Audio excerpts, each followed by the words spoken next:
Are there some things in the world you're afraid of? Let's talk about some of those fears today on the Daily Download. We're continuing our walk through the book of Matthew as a way of kicking off a year of a Bible for our church family. And we're beginning in the beginning of the New Testament. Yesterday, we talked a little bit about Jesus's sort of kingly roots, his regal and royal background. And today, we're continuing in this early story of the first days of Jesus on this planet by taking a look at that famous conversation that Matthew has with us about the early days of Jesus's life and the connections they had with a group of wise men. Now, you remember this story, I am sure. It begins with the wise men showing up at King Herod's place and saying, hey, we have followed the star that's in the sky that says that the king has come, and we're very excited to go and worship him. Do you happen to know where he is? And then all of a sudden panic breaks out across the entire palace as they kind of try to figure out the king. A new king's been born. And of course, Herod's like, hey, is this a threat to me? Because I'm already the king. And if we need a new king, that means they're getting rid of the old king. And Herod turned out to be a pretty paranoid guy anyway.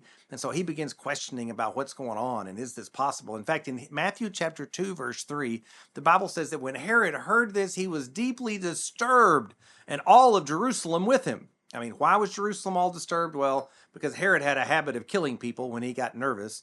And so there was a lot of people that were worried because Herod was worried, because when he got worried, bad things followed. And then you will perhaps remember that bad things did indeed follow. Herod said to his troops, I want you to go to Bethlehem and I want you to kill all of the children that are 2 years of age and under. That is a pretty radical step. But actually, Herod had a record of killing other people who were a threat to his kingdom, including some of his own sons. And so maybe it shouldn't be such a surprise that he would want to be safe and make sure that there wasn't some kid in Jerusalem that was about to become the king and to kick him or maybe his children out of their position as quote unquote king of the Jews. I wonder as I read through this story, as we begin the new year, if we have anything in common with Herod. I mean, we certainly would hope not. But sometimes there are things that God is doing in the world that make us pretty nervous.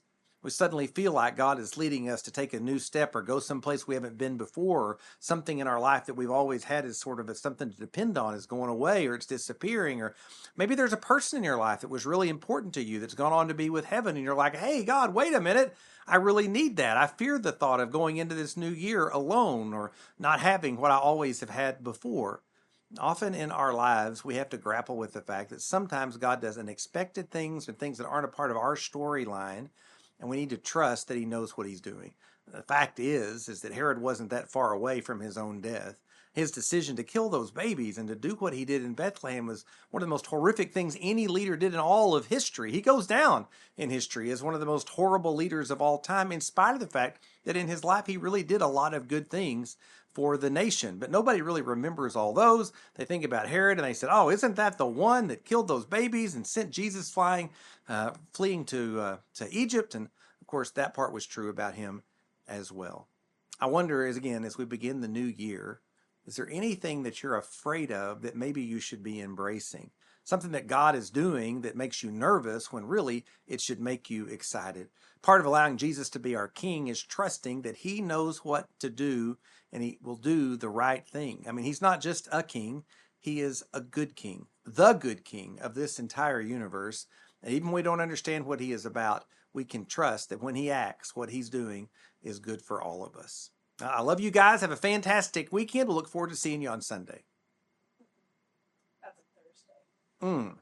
Hey guys, it's really good to see you. I hope you have a fantastic night. We'll look forward to seeing you tomorrow.